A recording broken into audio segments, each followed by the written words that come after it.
subjects. You mentioned several of them here today. You talked about pre-Chautauqua County, the Sherman-Davis murders and stuff like that. I suspect, and this is a suspicion, that none of that has been captured on film. I suspect you've given it, and That's true. However, I do have a lot of talks written out in, a script, and I have 30 or 35 chapters of Bust-Eye history that are almost ready for publication that I have prepared, and I will keep working on more. do you have, I know most of these, when you do give a speech on a specific topic, it normally is, whether it's the genesis of names in the county, the Ellerys, the Garys, and the Elbridge Gerry, William Ellery, all that stuff, which I have autographs of some of those guys, which is fun. It's my own picadillo. I'm an autograph guy. Really? Yeah. And I'm just, as an offer, I'm going to offer this up to you, that should you want to, see that Michael Flaxman podium right there? Mm-hmm. And say, all right, I should probably preserve, for history's sake, my talk on the Sherman-Davis murders, my talk on the genealogy. And let me tell you the basis of why I'm saying this. One, I think it's a need to do, and Ed has agreed to do it, right, Ed? I think that was a yes, to film it. And because John Lunsman, who you remember well. I do. John was writing a book on the history of Chautauqua Lake. And, going back in the beginning, the glaciers, The geology, Indians, yeah. everything. And while he was writing this, he was diagnosed with cancer. Mm-hmm. So what he did, because he had his whole presentations too, he went on film and filmed 6 sessions. We have those at Fenton. And I've put them up on YouTube. Yeah. I mean, I think it's brilliant. Yeah, that's a service, yeah. Yeah, it's a service. And, because it's out there. I mean, I've sent that along, I've shown it. Whenever I talk about Lake up at Chautauqua, I mean, it's the John Lunsman talk. And it's brilliant, but he did that so it could be preserved, and it wasn't to talk with a bunch of, exhibits that, when he passed, nobody could appreciate it. So it had an afterlife. And I'm not here to saying we got it, but we're in the history business. You and I are both in the history business. And I would like to offer that to you, that should you want to dust off some of your speeches, and we could do one a day, type of thing, where we have you stand there and I'll be the audience, and however, but just to get it out. Well, Greg, no offense, but the ones that I have already written out, and like the Sherman-Davis one, I must have 6 different updates of that I have, and they're all like an hour and a quarter, and that's an abbreviation of the full story.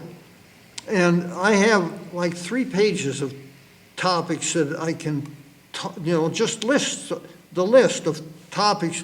I produced that in 1998, and I have more since then, And almost every time anybody asks me to talk about anything, well, I'd say 4 times out of 5, I have to come up with a new speech, but I type it up in the computer, so I have it in the computer, and I'm wondering if that is the best use of my time to duplicate that in a visual form. As you can guess, I'm not a very visual guy. I'm a words guy. No, but I have a terrible terrible habit of being boring and not even knowing how to use PowerPoint. I don't want you to use PowerPoint, but I think the point is, there's nothing better than the visual. I know. I mean, I'm a fan, obviously, that's why we do what we do. But I'm just talking about what economists call marginal value. How much better is it? Well, I'm a fan of it much better. Yeah. Because if you can see the face. Yeah, you do. Wait till you see That's yourself. your strength, and you do wonderfully on that. Wait till you see yourself in action, and the passion. I hate to do that. I'm telling, guys, am I right? I mean, it's not just, this is not fact after fact after fact. You're not, when you emote. Norm, it added a lot to your stories for me to see the expression on your face and how you moved your body. It really, it's hard to be boring. It's hard for me to imagine you as boring when I see you. You're very animated when you talk. Well, And thank you, you're a that's very good flattering. storyteller. Well, Thank you very much. and to underscore, that's what Ron Orbach, we did 2 hours with Ron. I didn't know him from Adam. Well, Greg, I'll consider it, I'll consider it.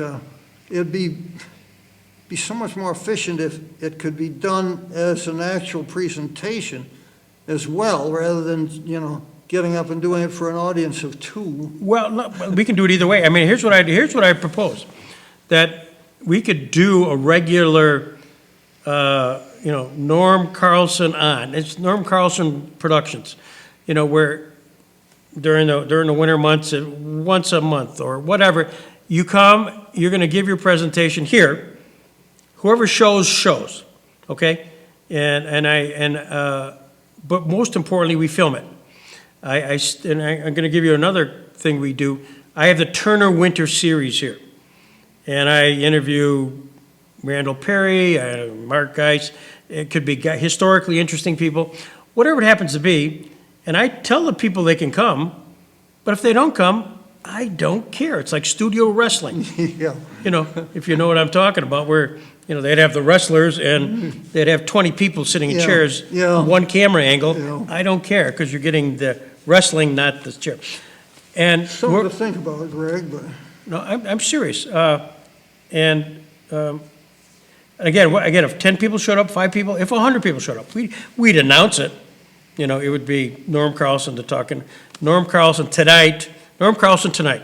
Topic, Sherman Davis and murder. See, The idea, I'm planting a seed. Yeah, I'm planting a seed so you could say, I do have something. I have all these assets. You have all these assets on your computer. And it would be so much value added if you delivered those assets and they were captured. man, I'd rather have some actor portray me. Well, nobody can, there's only one Norm Carlson, with all due respect. One Norm Carlson, and that's it. There's nobody can portray you. So to capture that, I'm a big fan of that. I mean, that's what keeps me motivated. Every time I sit down with somebody somewhere, I try to do that. We just did one, we're just digressing, but I interviewed Jack Nord, who used, Oh, you did? yeah, Oh, I'm so glad of that. yeah, 2 days ago. My sister's been after me and after me to do that. How long did it run?